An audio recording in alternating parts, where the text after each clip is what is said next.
I stand before you not as an expert, but as a concerned citizen, one of the 400,000 people who marched in the streets of New York on Sunday, and the billions of others around the world who want to solve our climate crisis. As an actor, I pretend for a living. I play fictitious characters, often solving fictitious problems. I believe that mankind has looked at climate change in that same way, as if it were a fiction, as if pretending that climate change wasn't real would somehow make it go away. But I think we all know better than that now. Every week we're seeing new and undeniable climate events, evidence that accelerated climate change is here right now. Droughts are intensifying, our oceans are acidifying, with methane plumes rising up from the ocean floor.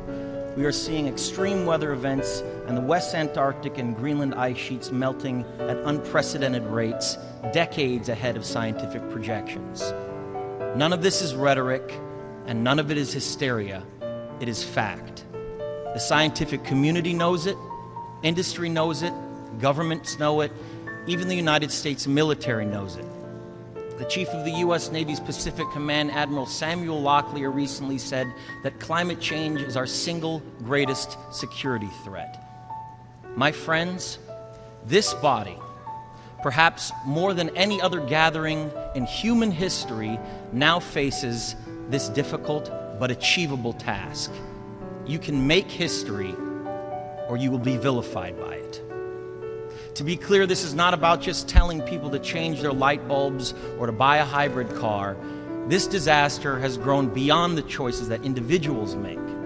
This is now about our industries and our governments around the world taking decisive, large-scale action. Now must be our moment for action.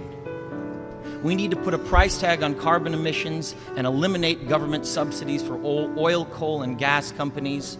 We need to end the free ride that industrial polluters have been given in the name of a free market economy.